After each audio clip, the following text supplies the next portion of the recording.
statement. Grant this council the wisdom to govern amid the conflicting interests and issues of our times, the ability to work together in harmony even when there is honest disagreement, a sense of the welfare and true needs of our people, personal peace in our lives, and joy in our task. Amen. Amen. If you will join us in the Pledge of Allegiance. I pledge allegiance to the flag of the United States of America and to the republic for which it stands, one nation, under God, indivisible, with liberty and justice for all. All right. With our new look, town clerk over in her own designated area, if you can hear me, you call the roll. Mayor Foley, Here. Vice Mayor Carroll, Here. Councilmember Atwater, Here. Councilmember Altieri. Here. Let the record show Councilmember Smith is not in attendance. All right, thank you very much. Item 2, before we get to item 2, our town attorney is on vacation, a well-deserved vacation. We have enough lawyers up here to start a law firm, so I think we'll be okay.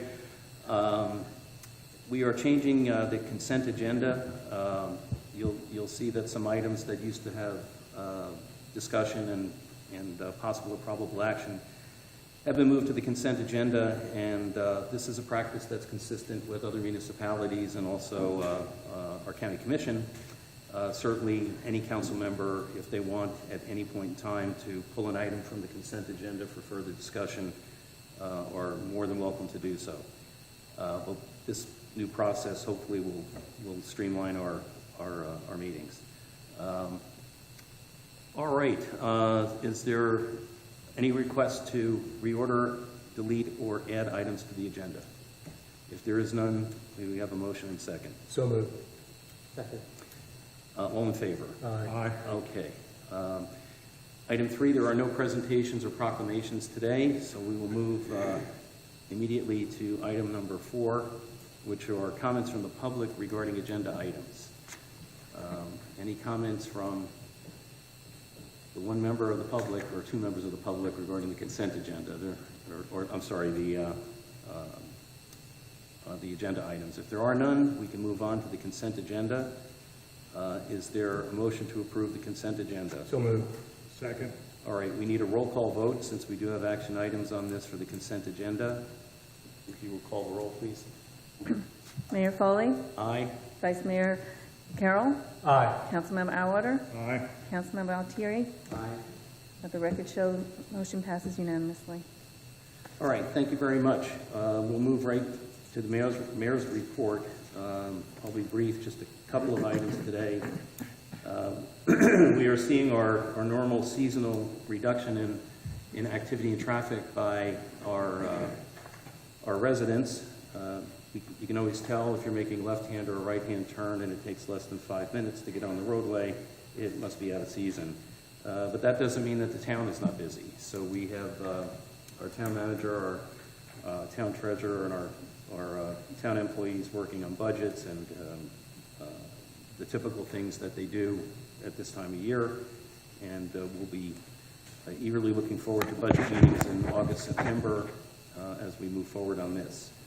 The second item, briefly, Mr. Harpring is going to address this in the town manager's report, but as you know, we've had an interim chief Tad Stone.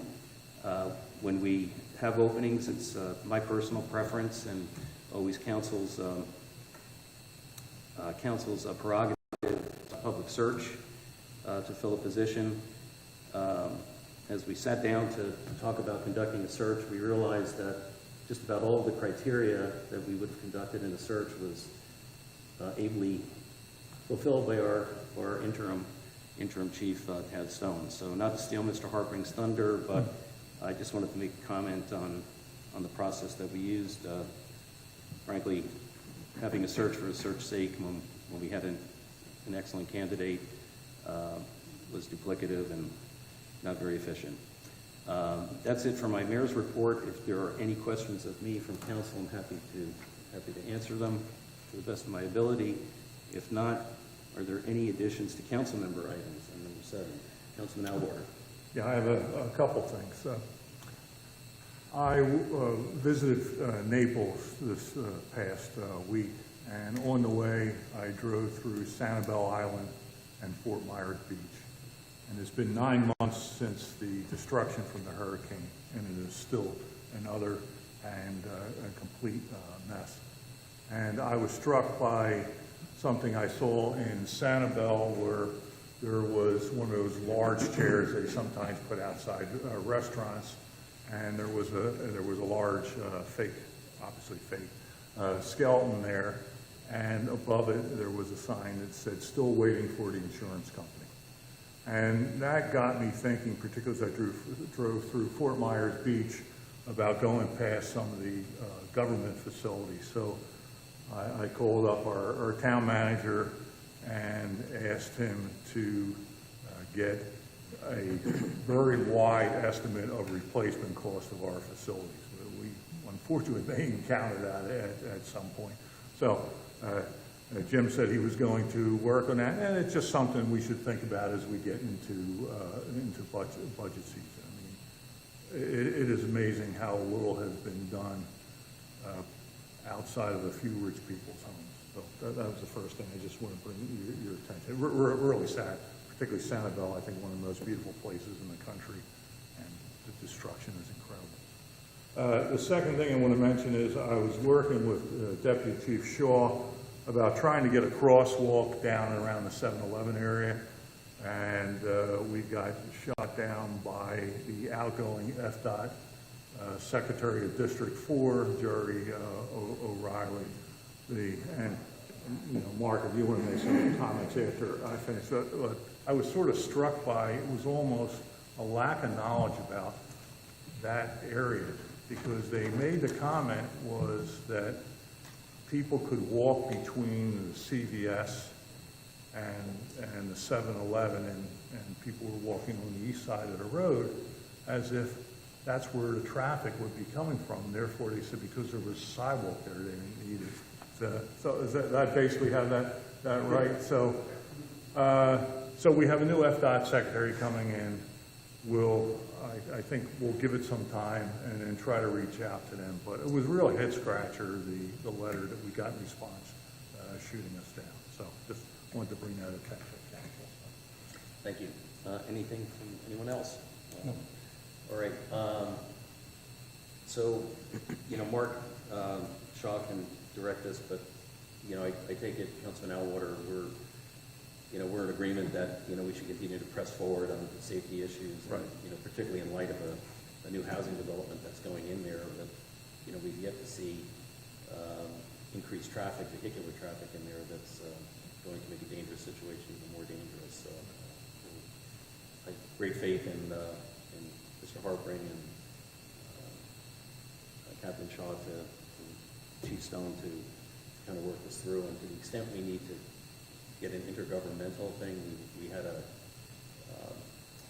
committee that was working on that. You know, I'm sure that we can get. This is one of those things that I can say I'm sure that we will have municipal agreement up and down the island on the safety enhancements. So, What would we be advocating for? The light, lifter, the crosswalk? I mean, ideally, from my perspective, would be a pedestrian crosswalk with one of those on-request lights where you push the button or to have it clearly marked. I mean, I've been successful getting these done. If you drive going northbound on Indian River Drive and make a right-hand turn to go eastbound over the Barber Bridge, you'll notice that there is two pedestrian on-demand lights. That's something I pushed a couple of years ago, and they finally put the thing up. So, you know, it just it's better than nothing. I don't think realistically, I don't think a traffic light works in there. You got just too much, you know, congestion. If you have a regular light there, it'll back up traffic in front of the 7-Eleven and create, I think, bigger issues.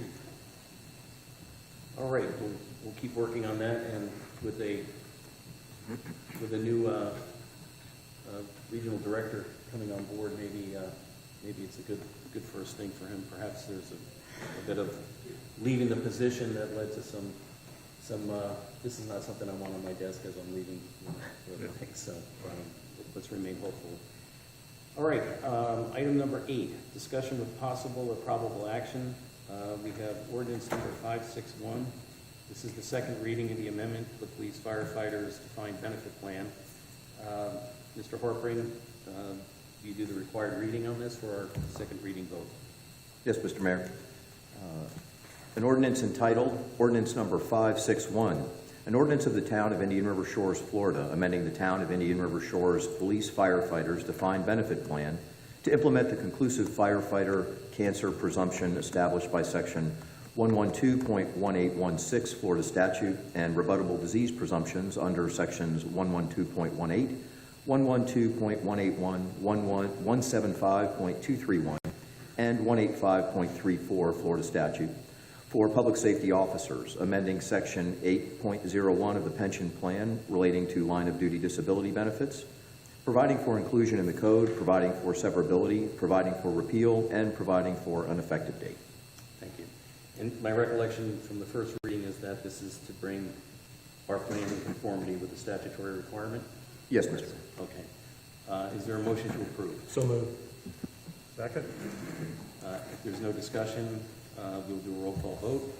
There being no discussion, roll call vote, please. Mayor Foley, Aye. Vice Mayor Carroll, Aye. Councilmember Atwater, Aye. Councilmember Valtieri. Let the record show, motion passed unanimously. Thank you. Item 8B, ordinance number 562. This is the first reading of the amendment to the comprehensive plan, which is the Chapter 4 Water Supply Facility Work Plan, and it's a first reading. Mr. Harpring, do you want to do the required reading and give some background to this first, please? Bless you. Bless you. Just for clarity, Mr. Mayor, there was a requirement and council requirement under statute for a water supply facilities work plan, notwithstanding that the town itself is not the supplier. This is pursuant to statute, and I would note or seek direction as to the council's preference as to the staff's recommendation for the staff version or the other submitted version. Yeah, I'm happy to go first if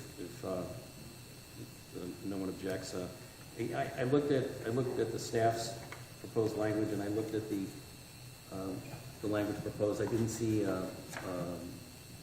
by P&Z. I didn't see any real substantive changes or substantive differences. I know it may be heresy to those who work so hard on these, but in my view, these are always check the box kind of things, and I'm inclined to go with the staff's recommendation since staff has already thoroughly vetted the changes to the comprehensive plan, and I trust that we've checked with our consultants to make sure that the staff's additions are acceptable to them. Yes, and the recommendation should look consistent with what the state will see when they begin to receive these, in terms of the timing of when they're due. Okay, thank you. So, yeah, and I appreciate the hard work that the committee does going through all of this. We should be thankful we have people that go through it, but my preference would be to stick with the staff recommendation, particularly since the format and the language will be more familiar to the statement reviewing it. So with that, is there any other discussion? No, nothing. Staff is fine. Staff is fine, okay. Is there a motion to approve the staff recommendation? Excuse me, we need to read the title. Sorry, you have to read the title. No, I think I can read the title. I just wanted to get clarity on which one we were reading. That's why I sought the mayor's recommendation. So I don't think we need to take a vote on that, but I'll go ahead and read, Mr. Mayor. Yes. Go ahead and read the ordinance. Yes, please. An ordinance entitled Ordinance Number 562, an ordinance of the Town of Indian River Shores, Florida, amending the comprehensive plan by adding Appendix B, Water Supply Facilities Work Plan, providing for applicability and severability, and providing for an effective date. All right, so is there a motion to approve the first reading of the aforementioned staff recommendation? So moved. Second. Will you roll call vote, please? Mayor Foley, Aye. Vice Mayor Carroll, Aye. Councilmember Atwater, Aye. Councilmember Altieri? Aye. Let the record show motion passed unanimously. All right, thank you. Item number 9, staff updates, the building official report and statistics. Mr. Mayor, Mr. Held had a previously scheduled medical appointment. Because of the change of date, he was unable to change the council date. He was unable to change that. But just note if there's any questions on the statistics, please let me know. I'm happy to answer them or try to answer them now, or I can get you the answers if I don't have them for you right now. All right. Anything for Mr. Harpring, intending to be the building officials? And Mr. Mayor and Council, just generally, one of the big projects we have going on relative to the building department is they're working very hard on the new software implementation so that the town becomes consistent with what the county will do and what all the other areas will do. We've been in the process of executing some interlocal agreements to allow for read-only access through property appraiser's office and things like that. So Mr. Held's working pretty hard in there to get us where we need to be. So I just wanted to note that. Great, thank you. Item 8B, Town Treasurer Report. Ms. Christmas. Hello. You've received my staff report. I'm available for any questions if you have any on that. Mr. Mayor, I'll just say thank you to the town treasurer for keeping after getting our money fully invested. I was at the Treasure Coast Regional Planning Council, and they had most of their money sitting in a bank at a very low rate.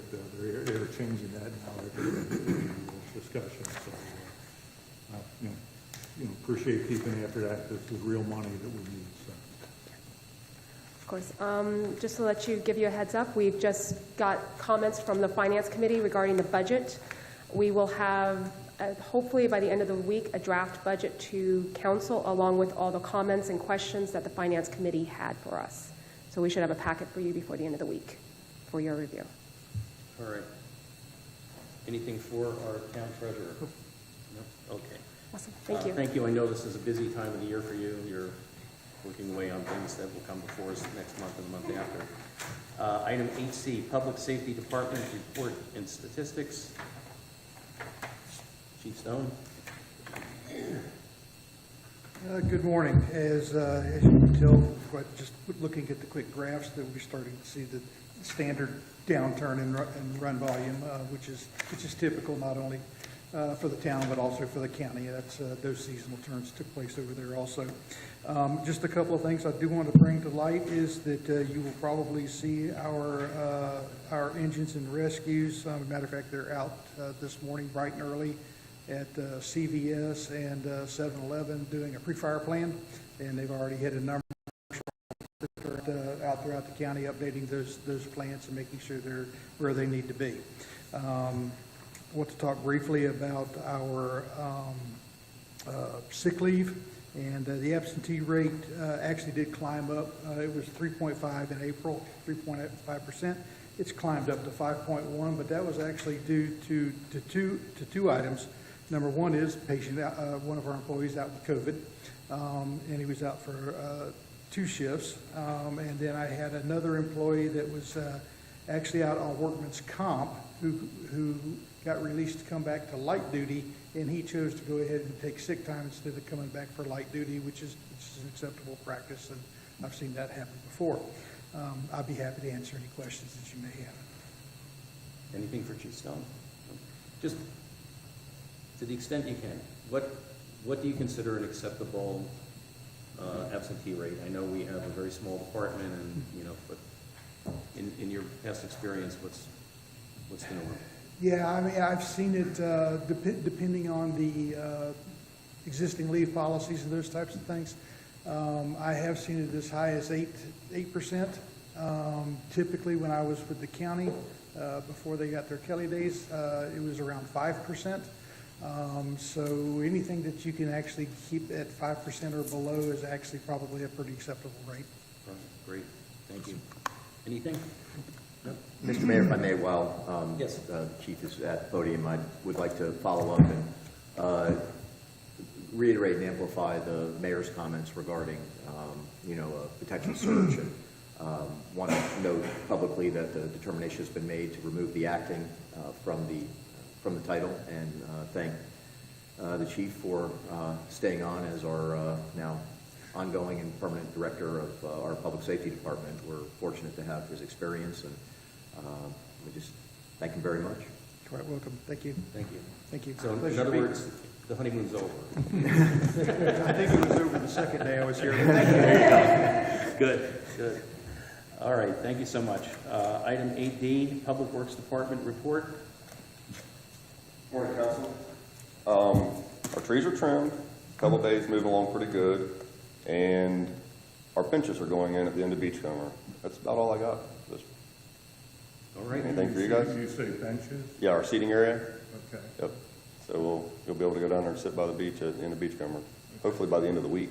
Great. So, all right, anything? All right. Good. Council, just on a follow-up on that, that's part of the walkover that we had done, just the retrofitting to get those seats in for, for our citizens. Is there, I know it's beyond our control, but is there any scuttlebutt on, the county progress on their beaches? Is it, are they making any headway at all, or is it? I think it depends. I think it depends on the exact area. I know they are trying to do some advanced planning for when the actual ability exists to put sand down on the beaches, but I'll have some further comment on that, and in my report as far as what some of the information that I've got in that regard. All right. Okay, thank you. Code enforcement. Sergeant Mike Krantz had fire inspections scheduled. We don't like to cancel those. A lot of that just had to do with the change of the date. But we do have a pending special magistrate hearing coming up on an issue. We're trying to use that scheduling as some more encouragement to try to get the person to come in compliance. And that's already happened once, where we did have a magistrate hearing scheduled, then the person came in compliance, so we were able to get some resolution that way. The other piece on code enforcement and building is we have had a number of complaints and did send Sergeant Mike Krantz and our building official, Mr. Held, and I also went out separately myself to look at the property across the street. We have some structural concerns with the building based on what's happening with that building, branches, and things like that. So we're going to be very soon moving forward, making contact with the owner, and then proceeding as we have to if it doesn't get resolved, because it's definitely a public safety issue as the building as it stands right now. Just one comment on code enforcement. The town manager and I attended a county commission meeting. Our purpose for being there was about the sand, which I think you're going to talk about, and I can jump into a very long meeting, but the reason why I'm bringing it up now, it was a very acrimonious discussion regarding loud noise coming out of what a citizen claimed were party houses and so forth down on the South Beach area, and it was pretty rough. Have we been having any issues like that up in our town? Nothing at all, other than the one issue that we had many months ago where we had a citizen complain that someone, came up to their house and meant to go to the other one. Other than that, we have not had anything that has really raised the level at all. Yeah, no, good point. Unfortunately, the legislature left alone, at least as it currently stands, the regulation of what's left of local regulation of short-term rentals. So paternal vigilance would be needed next session. I'm sure there's going to be another bill introduced to take away what little control we do have over it. But at least we have some tools at our disposal still to regulate that. I noted also, and we all read probably the same information, that VRBO and similar platforms may be kind of getting the message, because it seems that they're strengthening their self-policing of party houses, for lack of a better word. So fortunately, I don't think we have as significant a problem as other areas of the island, but it's good to know we have a full-time code enforcement officer who's available to respond when needed. And as an aside, I don't know if you were going to mention Councilman Brownwater, but the county has hundreds of unregistered short-term vacation rentals, and we're very fortunate in that we have both the town's executive assistant, Lucy, and Sergeant Mike Rance both regularly go online, search in the zip code in the area, and anything that we see, we follow up on. The county, in fact, has authorized, I think it was authorized specifically hiring one person just to focus on that for the county. But we're also talking about switching to a special magistrate, which we've already done because there's a lot of failings of the code enforcement board. So I think we're ahead of the game. So give the town manager a lot of credit for that.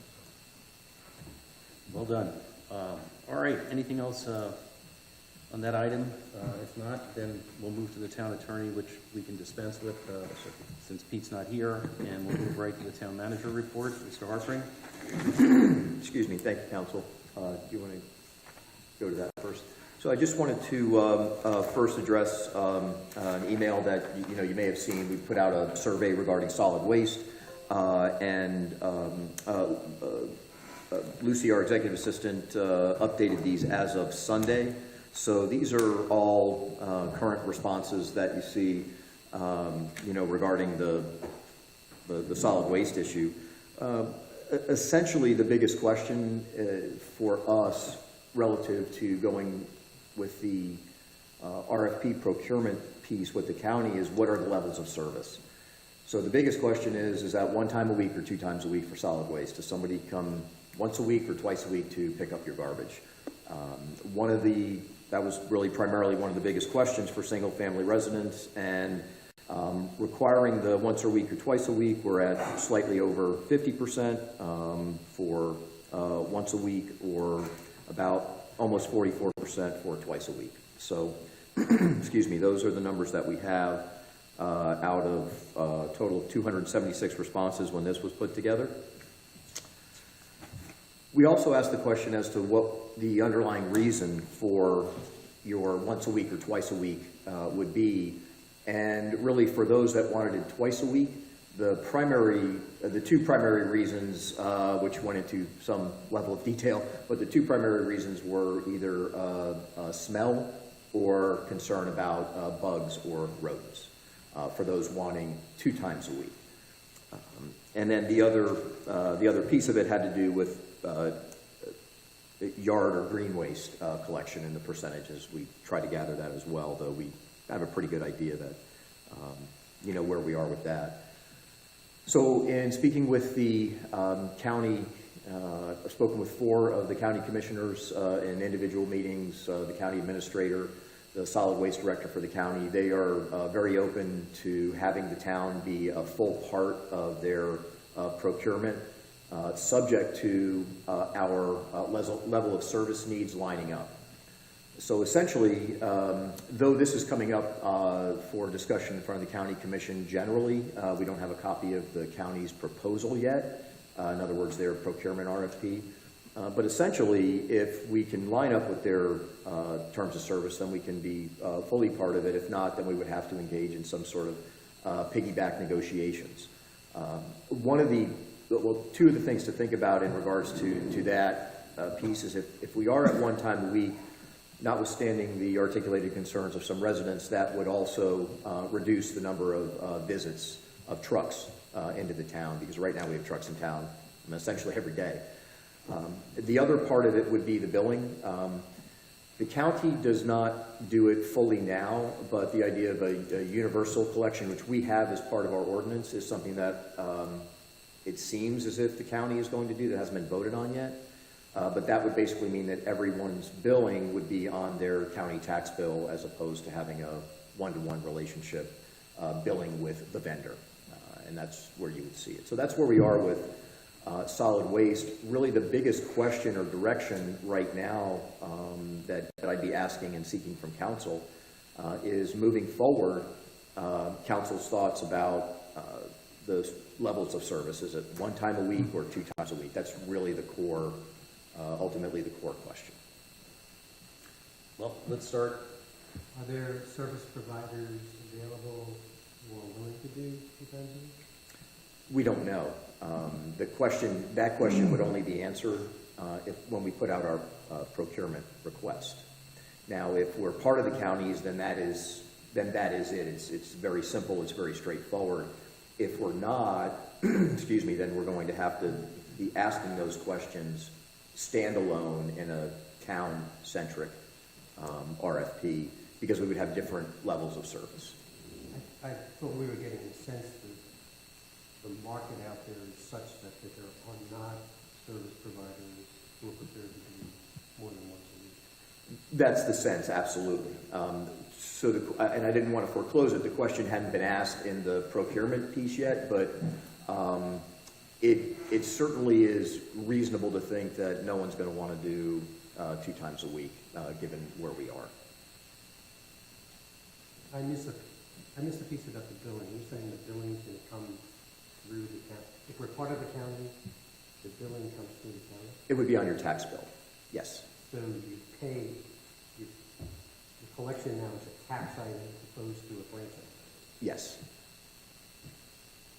There would still be a franchise agreement, but you would not get a bill monthly or quarterly from whoever the vendor was. It would just be part of your tax assessment. So if service goes, just if you know, if service goes from twice a week to once a week, does the charge go down proportionately? We don't know what those numbers are. We would have no idea. That would be part of the procurement and the negotiation process. But, you know, presumably with the county, we have more leverage in terms of negotiating costs than if we were putting out our own RFP and, you know, having our own franchise proposal that would be built separately. And is that really like? Yes, exponentially. Yeah, exponentially. The standalone RFP for about 1,600 accounts, I don't think would garner a lot of interest at all, especially because of where we are geographically. And the county would be very happy to have, you know, an additional group of accounts, you know, to be part of their procurement process for economy of scale. I'm sorry, I didn't mean to interrupt you. Anything further? No, that's it. Vice Mayor Carroll, do you have any? I do have a couple of comments. The first is that for such a basic perfunctory service, scale, I think makes all the sense in the world. Secondly, when Republic put out its new containers at Johns Island, there was an uproar about a couple of things. One, the size of them. Secondly, the fact that they had to be rolled to the street and how unattractive it was to have those big blue carts sitting on the street for garbage collection twice a week and for recycling collection once a week. My sense is that it would be well received, notwithstanding some of the concerns that people have about only having their solid waste picked up once a week. It would be well received to have those carts on the street only one day a week for solid collection. And then finally, just from a personal standpoint, we're a family of 2. We generate a full container of recycling material to be picked up once a week. Our solid waste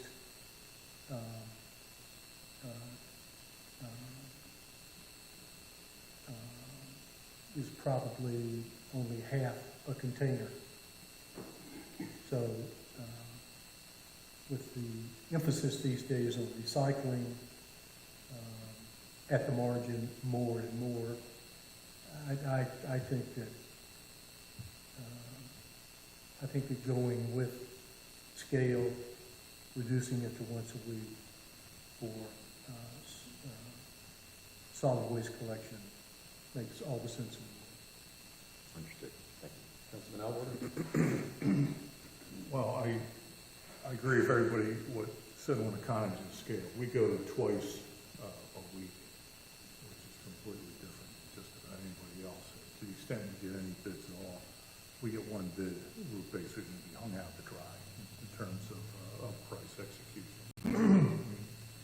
I like the idea of having less truck traffic on our streets from a noise perspective, from an environmental perspective, and they just pound the crap out of the roads. I mean, they're very heavy vehicles, and frankly, most of the developments in this community are responsible for the maintenance of their own roads, like mine and Ocean Colony. I remember when we did it the last time when they first moved in here, how expensive it was, and I imagine it's a factor of 2 or 3 times greater.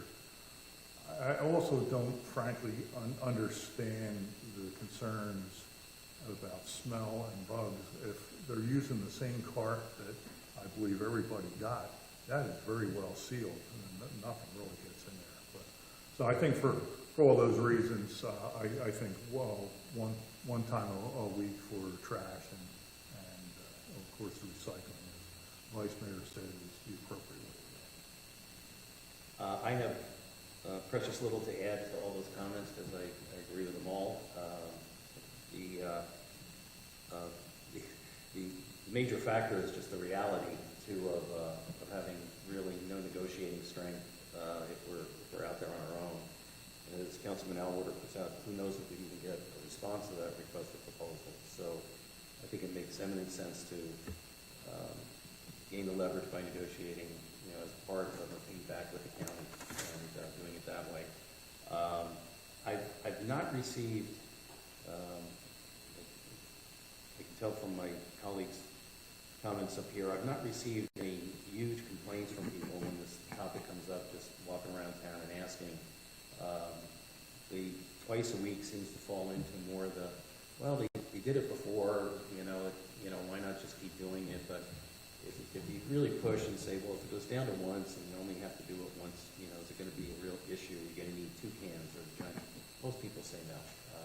We don't have really large family households in our community by and large. So I agree with Vice Mayor Carroll.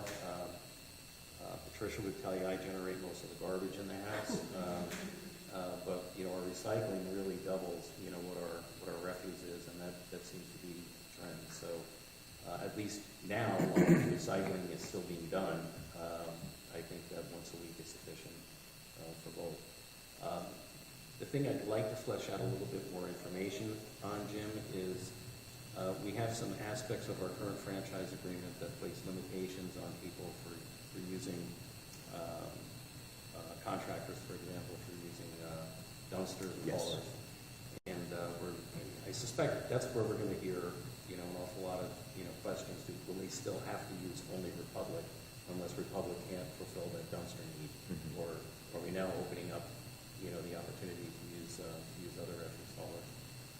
And then there was a proposed state statute, the final version of which I frankly forget here, that I think reduced the ability of carters to have monopolies on haulage in a particular community. Mm-hmm. So I think that's just another reason why it probably makes sense for us to go with the county and use that leverage. So yes, sir. So do you have clear direction? I do. On how to proceed? I do. Yes. Thank you, Council. All right. Thank you.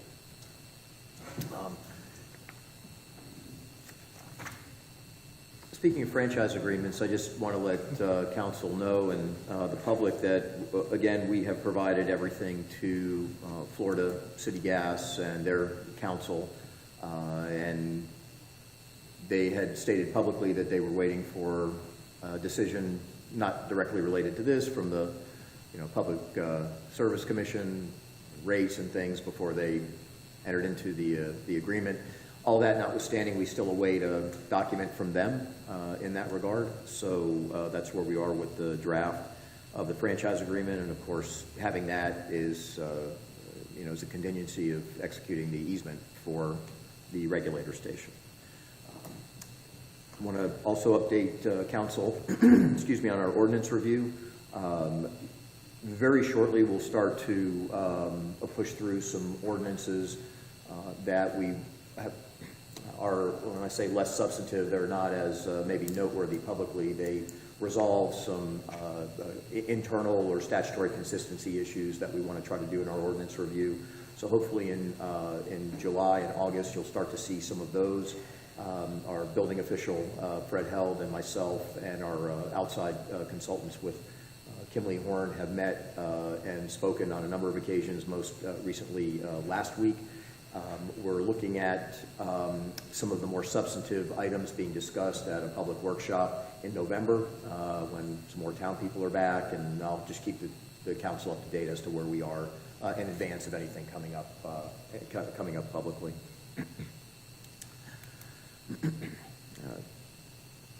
I want to also make a particular note and thank the staff. You may have noticed a few just changes around town, which will continue to occur, to include the bulletin boards and the postings in there, and some of the other aesthetic pieces around town. And for that, of course, I want to thank Janice and Larry and Lucy for working so hard on some of those things that a lot of the citizens that come around here do notice regularly.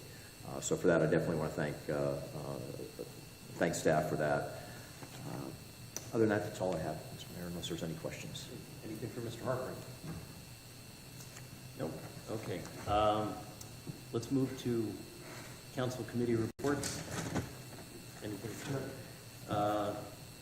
League of Cities is on its new and improved non-monthly meeting schedule, so we didn't have a meeting last month.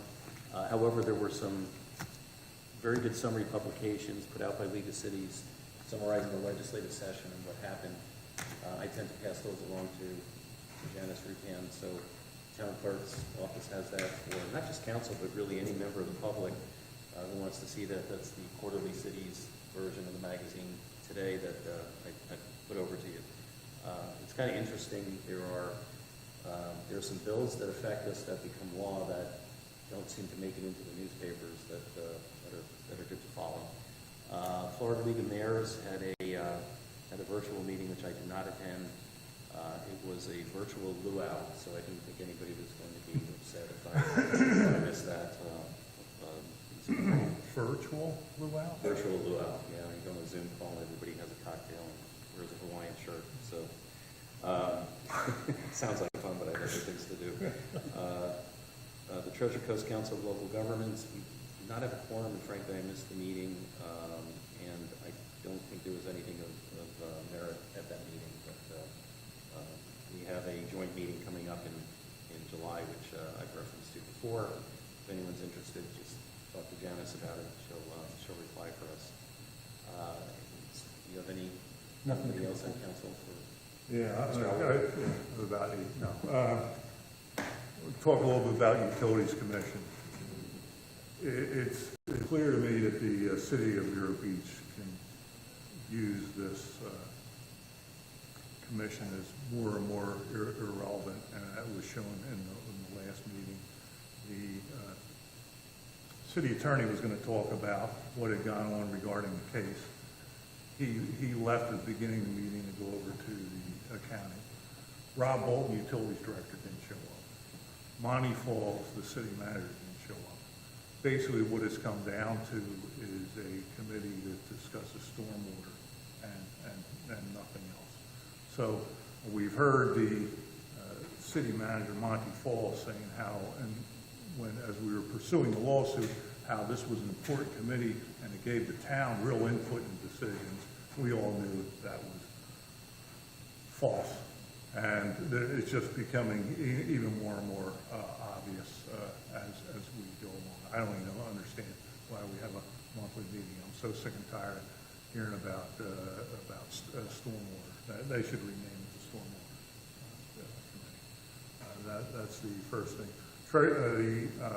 I attended the Treasure Coast Regional Planning Council meeting, and I brought up something about how they handle their finances, but again, that was a meeting where a state representative was going to come and talk about what had gone on in the legislative session, and I was going to bring up with the particularly people with Palm Beach in attendance, how they just keep chipping away at us in terms of having authority and so forth, and trying to You know, in particular, the bill that, it's not a bill, it's a law now, concerned about is this business impact statement that we're going to do. And there's no guidance at all on that, and Florida League of Cities has been pretty silent. I want them to provide us a template about how to approach that. So if any of you have interactions with Florida League of Cities, I think that's something that should be brought up. I backstopped Mary Alice on the Beach and Shores meeting, and basically Joe Ehrman, who's the commissioner liaison at that meeting, said he was pushed to try to get some of the money that was going to be not used down in Sector 7 because these people would sign easements to try to make it in Sector 4. And the town manager and I attended a marathon meeting. It was 5.5 hours before our item came up. And so the county commission said they would go along and take a look at it. So I thought that was pretty good progress. It was tough sitting at that meeting. So I needed combat pay after that. So that's it. Well, thank you for sitting through the utility commission meetings. And the franchise agreement, we have a seat that was reserved for us, and I agree with you 100% that the articulated statements publicly about the importance of the utility commission and the reality of what it's turned into are two completely different things. So, but thank you for doing that. I know it's not easy to go. It is what it is. And I think it's important, county commission, when an item, it's important to us that they see somebody sitting out in the crowd that is from our government. So they notice the two of us because basically everybody else left. So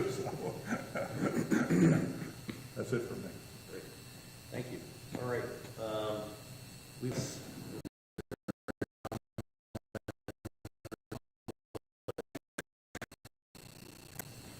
All right. With that, we will adjourn, and we'll see you in July. So thanks very much, everyone.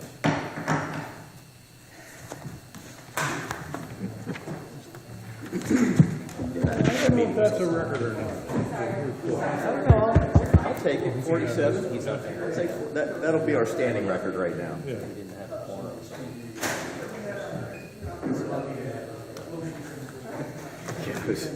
I was talking to John Sukanich, and he said, you know, it's funny, so sometimes I just got to remind myself I'm getting paid to be at those meetings that long.